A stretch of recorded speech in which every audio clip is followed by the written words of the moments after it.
Hello friends, welcome to sleepy classes. तो आज हम डिस्कस करेंगे हमारे 27th lecture of PSI crash course में दो क्वेश्चंस जो आपके पेपर 2 पार्ट ए में से लिए गए हैं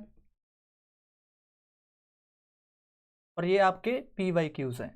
2019 में ये आए थे और दोनों 15 मार्कर्स क्वेश्चन है।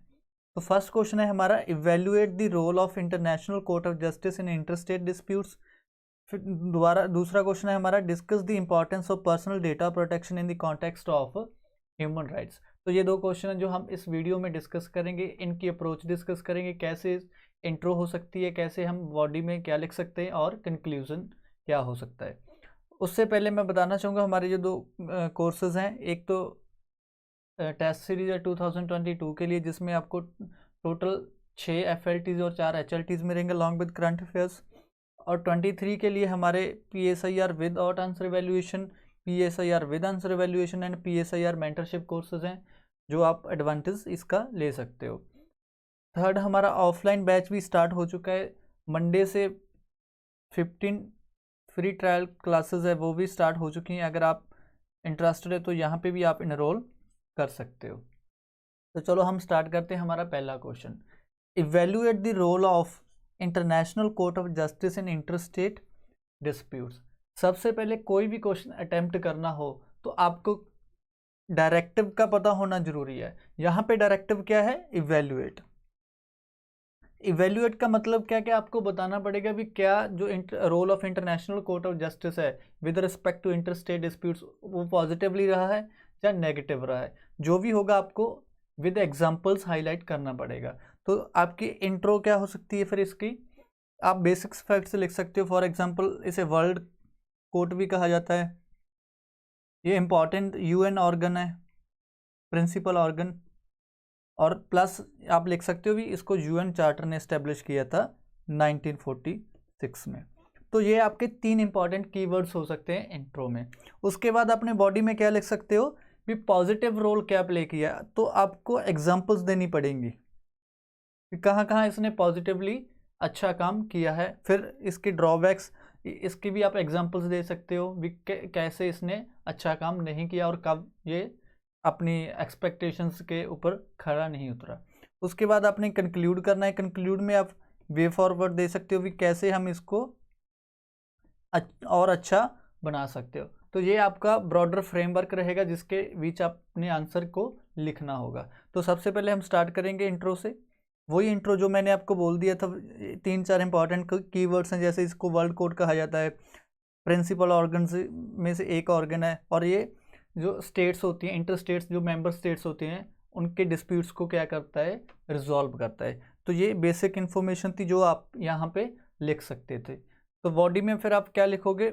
ये ना एक्स्ट्रा इन्फॉर्मेशन दी गई है भी कैसे ये फंक्शन करता है। इसकी जो ज्यूरिसडिक्शन होती है वो कैसे होती है। फॉर एग्जांपल एक तो जो इंटरस्टेट डिस्प्यूट्स है उसको रिजॉल्व करता है, और एक इसकी एडवाइजरी ज्यूरिसडिक्शन होती है। तो ये सारी चीज़ें आप यहाँ पे देख सकते हो। ये पेपर के लिए और क्वेश्चन के लिए इतनी इंपॉर्टेंट नहीं है, लेकिन ये just for the sake of giving you extra information हमने यहाँ पे ऐड कर दी है। तो ये भी आप देख सकते हो भी अगर कैसे UN चार्टर मेंबर अगर इसका जो फैसला है वो नहीं मानते तो दूसरी जो अग्रीव्ड स्टेट है वो किसके पास चली जाती है? UNC के पास। फिर UNC डिसाइड करेगा भी इस फैसले को कैसे इम्पोज किया जा सकता है। तो ये सारी चीज़ें एक्स्ट्रा इन्फॉर्मेशन आप यहाँ पे देख सकते हो। तो अब आगे the important part, the positive role of international court of justice. तो सबसे पहले अगर किसी दो स्टेट्स के बीच में ह्यूमन राइट्स वायलेशन हो रही है, फॉर एग्जांपल यहाँ पे हमने एग्जांपल दी है कुलभूषण जाधव की, जो पाकिस्तान की कोर्ट थी उसने इसको डेथ सेंटेंस दी दी थी, लेकिन हम इंडिया के रिप्रेजेंटेटिव्स को मिलने नहीं दिया गया था, जो कॉन्सुलर एक्सेस जिसको हम बोलते हैं, जो एम्बेसडर्स वगैरह होते हैं हमारे। तो इस वजह से हम फिर कहाँ पे चले गए थे? इंटरनेशनल कोर्ट ऑफ जस्टिस से। तो इंटरनेशनल कोर्ट ऑफ जस्टिस ने क्या किया था? इस डेथ सेंटेंस को स्टे कर दिया था। तो आप यहाँ पे लिख सकते भी for the enforcement of human rights, ये एक पॉजिटिवली रोल प्ले करता है। नेक्स्ट आप लिख सकते हो भी जो इसकी हियरिंग्स होती हैं वो क्या होती हैं? फेयर एंड इम्पार्शियल होती है। यहाँ पे एग्जांपल दे सकते थे गल्फ ऑफ मेने केस की। यहाँ पे United states of America versus Canada का जो केस था, जो इनके जज थे, एक यूएसए के जज स्कैवेल, उन्होंने इसके अगेंस्ट वोट किया था। तो यहाँ पे आप हाईलाइट कर सकते हो भी इसकी इम्पार्शियल और फेयर हियरिंग्स होने के कारण इसकी लेजिटिमेसी इंक्रीज हो जाती है। तो यही चीज़ यहाँ पे नेक्स्ट पॉइंट में हमने हाईलाइट किया भी, इसकी इंटीग्रिटी मेंटेन रहती है।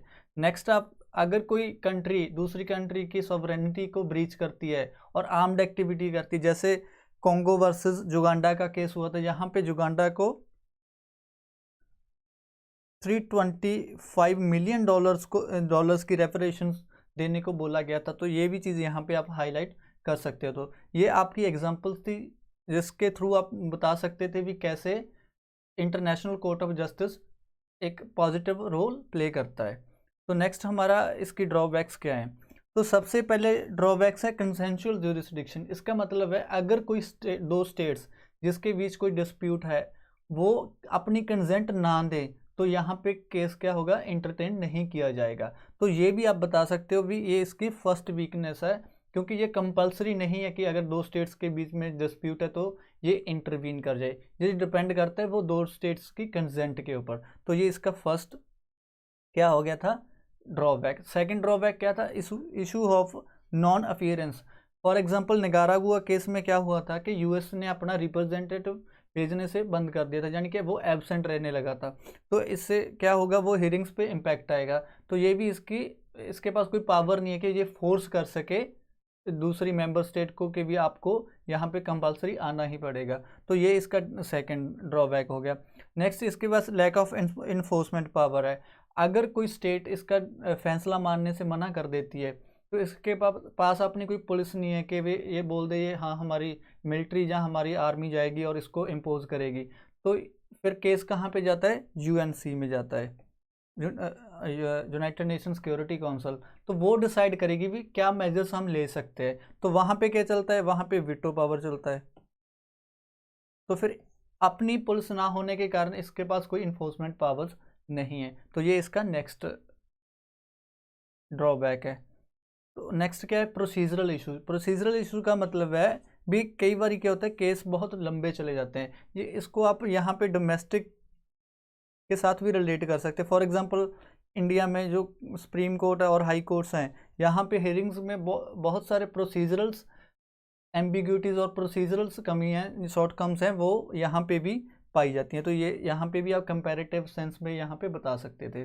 नेक्स्ट है इसकी जो ज्यूरिसडिक्शन है, जो और दूसरी इंस्टीट्यूशन से लाइक इंटरनेशनल क्रिमिनल कोर्ट, उसके साथ क्या करती है, ओवरलैप करती है। अगर ओवरलैप करेगी तो फैसला क्या हो जाए, डिले हो जाएगा, जहाँ उसमें कोई बहुत सारी लीगलिटीज़ आ जाएंगी। तो इसके साथ क्या होगा, जो इसका मैंडेट है वो इसको पूरा नहीं कर सकेगा। तो ये भी इसकी ड्रॉबैक है। एट द एंड आपने क्या लिखना है, कंक्लूजन में कैसे कंक्लूड कर सकते हैं भी, despite of the limitations for the sake of world governance और मल्टीलेटरलिज्म,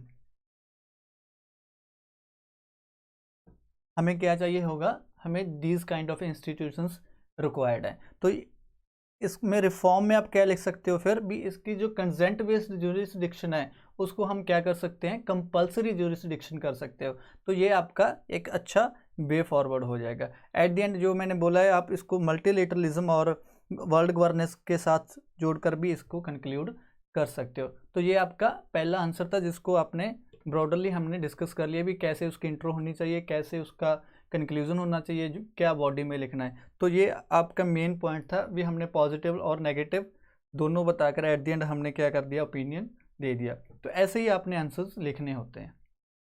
तो हमारा नेक्स्ट क्वेश्चन है, discuss the importance of personal data protection in the context of human rights. सबसे पहले बाय फॉर्मेलिटी अपने क्या चेक करना है, डायरेक्टिव चेक करना है। डायरेक्टिव यहाँ पे क्या है, डिस्कस है। डिस्कस का मतलब क्या होता है, आपने डेलिबरेट करना है जो भी स्टेटमेंट आपको दी गई है, ठीक है जी। तो यहाँ पे स्टेटमेंट क्या भी, personal data protection in the context of human rights.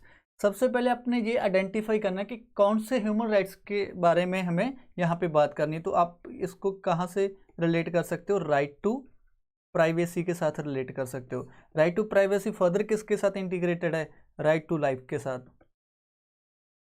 तो ये ब्रॉडर हमारा राइट टू प्राइवेसी फ्रेमवर्क रहेगा, जिसके बीच आपको आंसर लिखना है।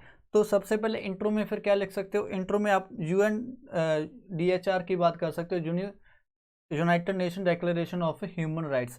तो उसके बाद आप बॉडी में क्या लिखोगे, वही पॉइंट्स लिखोगे भी। सर्वाइलेंस स्टेट को प्रिवेंट करने के लिए, जहाँ आप पैनोप्टिकॉन्स के साथ भी रिलेट कर सकते हो, जिसके कारण सर्वेलेंस स्टेट आ सकता है। तो इसको प्रिवेंट करने के लिए हमें क्या चाहिए होगा, पर्सनल डेटा प्रोटेक्शन चाहिए होगा। फिर आप बात कर सकते हो सर्वेलेंस कैपिटलिज्म की बात कर सकते हो। सर्वेलेंस कैपिटलिज्म मतलब जो हमारे डेटा को मोनेटाइज करके अपने बेनिफिट्स ले सकते हैं, जो प्राइवेट प्लेयर्स हैं, फॉर एग्जांपल कॉरपोरेट्स हैं, लाइक फेसबुक हो गया, माइक्रोसॉफ्ट हो गया, गूगल हो गया, जिनके पास हमारा डेटा रहता है। सिर्फ ये स्टेट के पास ही नहीं, तो ये दोनों चीज़ यहाँ पे आप लिख सकते हो। फिर और क्या लिख सकते हो, इंक्लूसिव सिटीजनशिप के बारे में लिख सकते हो। एलियनेशन के साथ भी यहाँ पे रिलेट कर सकते हो, the concept of alienation of Karl Marx. तो ये ब्रॉडर आपके पॉइंट्स रहेंगे जो आपने यहाँ पे बॉडी में लिखने हैं। फिर आप क्रिटिसिज्म भी बता सकते हो। क्रिटिसिज्म में क्या आएगा कि सिर्फ क्या हमें पर्सनल डेटा प्रोटेक्शन जो है, राइट टू प्राइवेसी की ही बात करनी चाहिए, क्योंकि दूसरे राइट्स जैसे right to health, right to education, उसकी भी ही उतनी बात करनी चाहिए। फिर एट द एंड कंक्लूड कैसे करना है, आपने on the positive note conclude करना है भी। आजकल जो ऑटोमेशन और टेक्नोलॉजी जो आ रही है, वो किसके ऊपर बेसिस पे, वो कैसे चल रही है, वो डेटा के साथ चल रही है। तो डेटा क्या बन चुका है, हमारा न्यू ऑयल बन चुका है। तो डेटा को प्रोटेक्ट करना हमारी यहाँ पे क्या बनती है, प्रायोरिटी होनी चाहिए। तो ये सारी चीज़ें आप यहाँ पे आंसर्स में लिख सकते थे। तो फिर हम स्टार्ट कैसे करेंगे, वही जो मैंने बोला था, universal declaration of human rights. तो ये क्या बोलता है कि हमारे by virtue of human beings कुछ राइट्स होते हैं, अधिकार होते हैं जो हमें चाहिए, और वो क्या होते हैं, यूनिवर्सल होते हैं। यूनिवर्सल मतलब सबको मिलते हैं, कोई कास्ट, कलर, क्रीड किसी के ऊपर डिपेंडेंट नहीं है। फिर इनएलिनेबल होते हैं। इनएलिनेबल का मतलब है वो हमसे दूर नहीं किए जा सकते, ना हम उनसे दूर किए जा सकते हैं। फिर इनडिवाइजेबल होते हैं, जिनको डिवाइड भी नहीं किया जा सकता है। ऐसा नहीं है भी इनको हम डिवाइड कर दें, हम भी ये तेरा राइट है, ये तुम्हारा राइट है ना, ऐसा नहीं कर सकते। फिर इंटरडिपेंडेंट। इंटरडिपेंडेंट का मतलब हमारा एक राइट दूसरे पे डिपेंड करता है। तो ये सारी चीज़ें आप यहाँ पे इंट्रो में लिख सकते थे। फिर आप पर्सनल डेटा की बात कर सकते हैं भी। पर्सनल डेटा क्या होता है, पर्सनल डेटा एक्चुअली वो डेटा होता है जहाँ से हमारी सोशल, इकोनॉमिक, पॉलिटिकल और कल्चरल आइडेंटिटी को क्या किया जा सकता है, एस्टेब्लिश किया जा सकता है। तो फिर ये सारी इंफॉर्मेशन यहाँ पे आप लिख सकते थे। फिर नेक्स्ट हम, जैसे मैंने बोला भी, जैसे जैसे टेक्नोलॉजी बढ़ती जाएगी, हमारे पर्सनल डेटा को प्रोटेक्ट करना उतना हमारे लिए ज़रूरी बनता जाएगा। तो यहाँ से आप इंट्रो अच्छी बना सकते थे।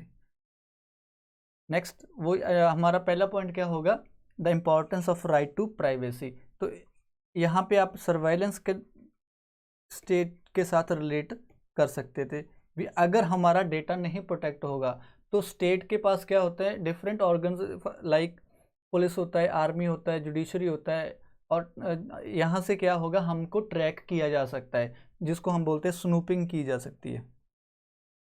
तो अगर हमारी मूवमेंट ट्रैक होगी, हमारी ट्रांजैक्शंस ट्रैक होगी, तो हमारा क्या होगा, राइट टू प्राइवेसी क्या हो जाएगा, ब्रीच हो जाएगा। तो ये सारी चीज़ें आप यहाँ पे लिख सकते हो। इस भी लिख सकते हो भी, राइट टू प्राइवेसी को प्रोटेक्ट करने के लिए हमें पर्सनल डेटा प्रोटेक्शन होना जरूरी है। और इसकी बात कहाँ पे की गई है, ICCPR में भी की गई है, जो international covenant of civil and political rights है। UNDA आप हमने ऑलरेडी डिस्कस कर लिया, यूनिवर्सल डिक्लेरेशन जो ह्यूमन राइट्स है उसके भी बीच में ये बात की गई है। European convention of human rights, वहाँ पे भी इसकी बात की गई है। इंडिया की पुट्टास्वामी जजमेंट है जो, वहाँ पे भी इसकी बात की गई है। तो ये सारी आप एग्जांपल्स दे दोगे तो आपका पॉइंट सब्सटेंशिएट हो जाएगा। नेक्स्ट आप बात कर सकते थे, जो पर्सनल डेटा प्रोटेक्शन बिल जो VN श्री कृष्णा कमेटी ने रेकमेंड किया था, आप उसकी भी एग्जांपल दे सकते थे भी। यहाँ से इंस्पिरेशन लेके जो कन्वेंशंस हैं एंड राइट टू प्राइवेसी को प्रोटेक्ट करने के लिए हमारी जो कमेटी थी VN श्री कृष्णा, उसने रेकमेंड किया था भी हमारे पास पर्सनल डेटा प्रोटेक्शन बिल होना चाहिए। नेक्स्ट आप GDPR की भी बात कर सकते हो, जो यूरोपियन यूनियन की डेटा प्रोटेक्शन रेगुलेशन है। भी उसने भी रिकग्नाइज किया कि हमारे पास पर्सनल डेटा प्रोटेक्शन होना चाहिए। तो ऐसे जब आप एग्जांपल्स ऐड कर देते हो तो आपका पॉइंट है जो वो आर्गूमेंट्स स्ट्रांग हो जाता है। ठीक है जी। नेक्स्ट हम बात करेंगे प्रिवेंशन ऑफ सर्वाइलेंस कैपिटलिज्म, जो सुसाना यूवुल्फ बात करती है अपनी बुक में the age of surveillance capitalism में, कि जो हमारा डेटा है इसको यूज़ करके जो कैपिटलिस्ट क्लास है वो क्या कर सकती है, मोनेटाइज कर सकती है, यानी कि मॉनेटरी बेनिफिट्स गेन कर सकती है। तो इसको प्रिवेंट करने के लिए, इसके ऊपर चेक रखने के लिए हमारा पर्सनल डेटा क्या होना चाहिए, प्रोटेक्ट होना चाहिए। तो ये सारी आप एग्जांपल भी यहाँ पे दे सकते थे हेल्थ इंजन और कैम्ब्रिज एनालिटिका की। नेक्स्ट हम हाँ, ये बहुत इंपॉर्टेंट पॉइंट है भी, जो अब हमारा आज का वर्ल्ड है वहाँ पे क्या है, बहुत सारी इनइक्वालिटीज़ हैं जो ऑक्सफैम रिपोर्ट ने भी हाईलाइट किए हैं। अगर हमारा डेटा भी प्रोटेक्ट नहीं होगा तो new kinds of haves and haves not create हो जाएंगे। तो इससे क्या होगा, पावर एसिमेट्रीज आ जाएंगी। तो इसको ब्रिज करने के लिए, इसको रोकने के लिए भी, पावर एसिमेट्रीज को रोकने के लिए हमें क्या करना चाहिएगा, हमें अपने डेटा को प्रोटेक्ट करना होगा। तो ये सारी चीज़ें आप यहाँ पे लिख सकते थे। नेक्स्ट मैंने बोला था अभी आपको कंसेप्ट ऑफ एलिनेशन के साथ भी आप रिलेट कर सकते हो। कंसेप्ट ऑफ एलिनेशन के साथ कैसे रिलेट कर सकते हो, आपको पता भी अगर आपका डेटा किसी के पास है तो डेटा से वो यूज़ करके हमें एड्स वगैरह दिखा के हमारे बिहेवियर को क्या कर सकते हैं, मॉडिफाई कर सकते हैं। फॉर एग्जांपल यूट्यूब की अगर बात करें, हम यूट्यूब पे अगर हम गलती से भी कुछ सर्च कर ले तो हमारे पास वैसी एड्स आनी शुरू हो जाएंगी जो हमें रिक्वायर्ड भी नहीं है। फॉर एग्जांपल किसी आईफोन की, नया आईफोन आया तो उसकी ऐड आने लगी, कोई नया प्रोडक्ट आया उसकी ऐड आने लगी। तो हम अपने हैबिट्स और बिहेवियर्स को ट्रैक नहीं कर पाएंगे, हम by virtue of social influence वो चीज़ खरीदने चले जाएंगे। तो इसको प्रिवेंट करने के लिए भी हम अपने आप से एलिनेट ना करें, इसके डेटा प्रोटेक्शन भी होना ज़रूरी है। नेक्स्ट आप बात कर सकते हो इंक्लूसिव सिटीजनशिप। यहाँ पे आप जो रामनाथ झा बोलते हैं भी, अगर हमारा डेटा नहीं प्रोटेक्ट होगा तो इंटरनेट और सोशल मीडिया के साथ हम क्या क्रिएट कर सकते हैं, डिवाइड क्रिएट कर सकते हैं सोसाइटी में। जैसे बुली बाई ऐप कंट्रोवर्सी की बात कर सकते थे। यहाँ पे क्या हुआ था भी, मुस्लिम वुमेन को टारगेट किया गया था और उनका जो डेटा था वो वहाँ पे अपलोड कर दिया गया था, पिक्स वगैरह अपलोड कर दी गई थी। तो वहाँ पे आप हाईलाइट कर सकते हो भी इसका मिसयूज कैसे हो सकता है एक पर्टिकुलर क्लास को टारगेट करते हुए। नेक्स्ट आप हमारे, जैसे पहले भी बोला गया भी, यूनिवर्सल जो डिक्लेरेशन ऑफ ह्यूमन राइट्स है वहाँ पे बात की गई है हमारे राइट्स हैं वो इंटरडिपेंडेंट है।